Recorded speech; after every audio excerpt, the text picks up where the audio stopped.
Good morning, everybody, unless of course you're watching this video in the evening. In that case, good evening, and you are watching Time Travel TV, and today we are talking about the Battle of the River Plate in 1939. First of all, however, we must go back to 1919 and have a look at the Treaty of Versailles. At the end of World War I, Germany is forbidden from building battleships, so they must build smaller ships. These are what the British refer to as the pocket battleship. Now, these are smaller, but they're also fast and have 11-inch guns, so it can compete with most other enemy ships. In 1939, the Germans had two. The first was the Deutschland, the second was the Admiral Graf Spee. We're going to be talking about the Admiral Graf Spee today. At the start of World War II, they were unleashed into the Atlantic, sinking merchant vessels.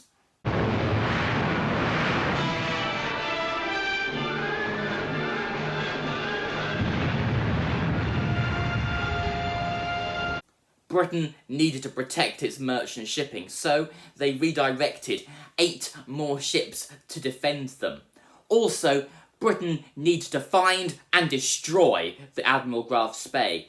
8 task forces were dispatched. These include 3 aircraft carriers, 3 battleships, and 15 cruisers.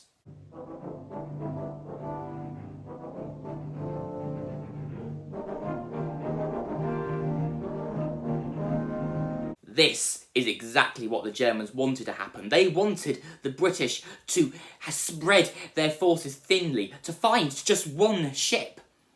Now, the Admiral Graf Spee turned west for the mouth of the River Plate. This brought them in direct contact with the British Task Force G, under the command of Commodore Henry Harwood. Task Force G consisted of the Exeter, the Ajax, and the Achilles. On the 13th of December, they sighted the Admiral Graf Spee.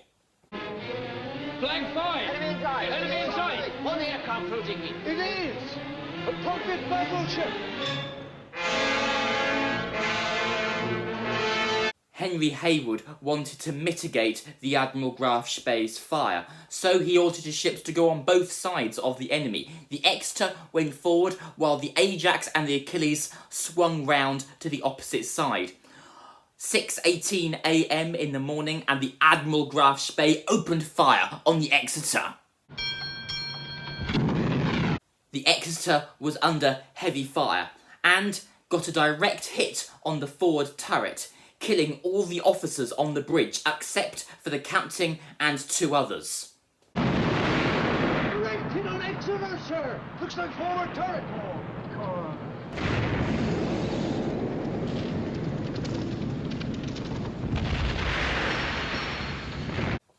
The Exeter fought on, despite the fact all communications were out on the ship, so they had to use messenger, passing the word around the ship.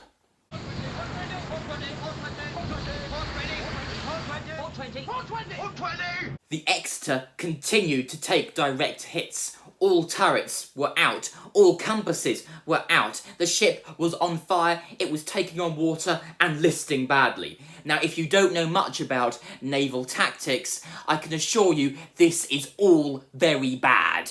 So they decided to withdraw and limped the ship to the Falkland Islands.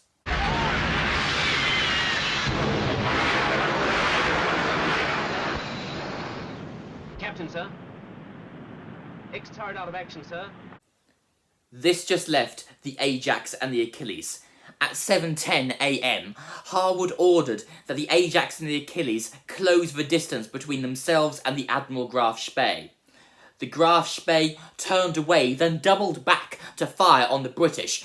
The Ajax and the Achilles turned to broadside the Admiral Graf Spee, but took direct hits.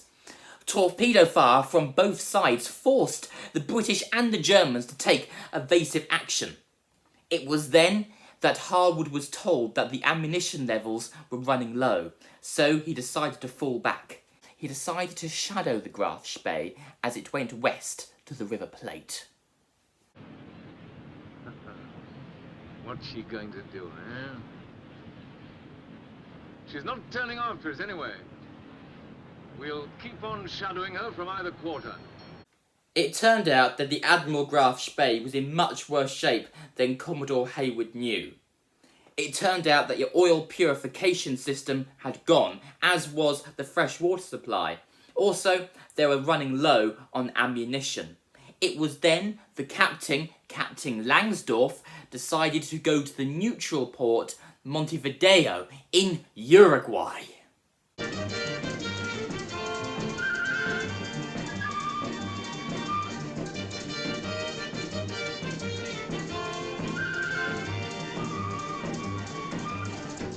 Captain Langsdorff asked to stay in Montevideo for 2 weeks to make repairs to the ship.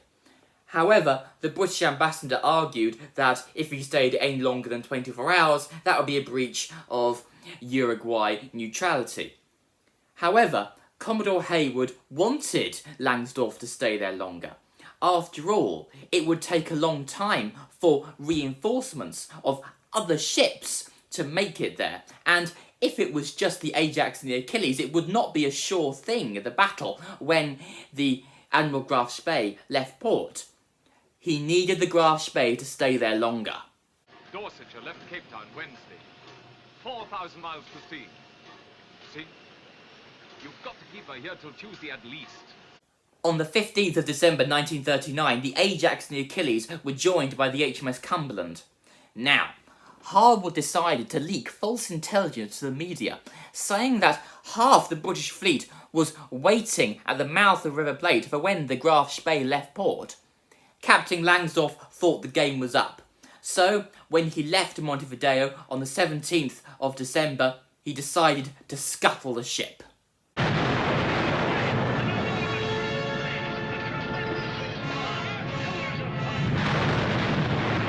Fearing what would happen to him when he got back to Germany, Captain Langsdorff decided to commit suicide in Montevideo.